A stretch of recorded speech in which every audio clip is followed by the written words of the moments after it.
ইসলামী বিশ্ববিদ্যালয়ের শিক্ষক কর্মকর্তাদের ঘিরে বিতর্ক যেন থামছেই না। ভিসি প্রভিসি বিতর্ক শেষ না হতেই এবার রেজিস্ট্রারের অর্থ লেনদেনের অডিও ও অশ্লীল ভিডিও ভাইরাল হয়েছে। এতে প্রতিষ্ঠানের ভাবমূর্তি নষ্ট হওয়ায় ক্ষুব্ধ শিক্ষক শিক্ষার্থীরা। উপাচার্য বলছেন, একটি মহল কর্মকর্তাদের সম্মানহানি করতে চাইছে। নগদের কাছে সব গ্রাহকই প্রিয়, তাই তো সারা দেশে ক্যাশ আউট চার্জ সবচেয়ে কম। ভিসি নানা ধরনের অনিয়মের অডিও, প্রভিসি নিয়োগ সংক্রান্ত চ্যাটিং ফাঁসের পর এবার আলোচনায় কুষ্টিয়া ইসলামী বিশ্ববিদ্যালয়ের রেজিস্ট্রার আলী হাসানকে ঘিরে। সম্প্রতি তার সাথে এক ঠিকাদারের অর্থ লেনদেনের অডিও ও এক নারীর অশ্লীল ভিডিও ভাইরাল হয়েছে।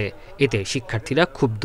একজন সাধারণ শিক্ষার্থী হিসাবে মেনে নেওয়া, এটা ধারণ করা খুবই কষ্টদায়ক। সঠিক তদন্তের মাধ্যমে এই ভিডিওটা যদি সঠিক হয়ে থাকে, এই ভিডিওর সাথে সংশ্লিষ্ট যারা আছে তাদেরকে শাস্তির আওতায় আনা হয়। এইসব ঘটনায় শিক্ষক কর্মকর্তারাও বিব্রত। বলছেন, এতে প্রতিষ্ঠানের ভাবমূর্তি ক্ষুণ্ণ হচ্ছে।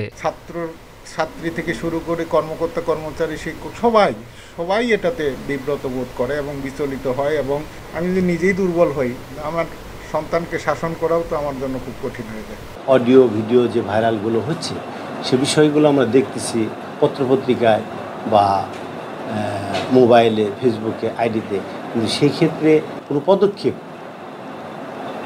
আমরা তো প্রশাসনের দিক থেকে কখনোই পাইনি।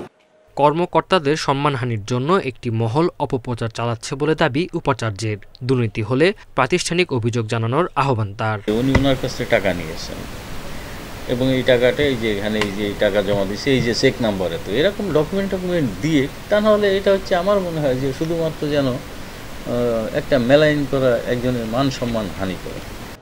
অডিও ভিডিও ফাঁসে প্রতিষ্ঠান সবচেয়ে বেশি ক্ষতিগ্রস্ত হচ্ছে বলেও মন্তব্য করেন বিশ্ববিদ্যালয়ের উপাচার্য।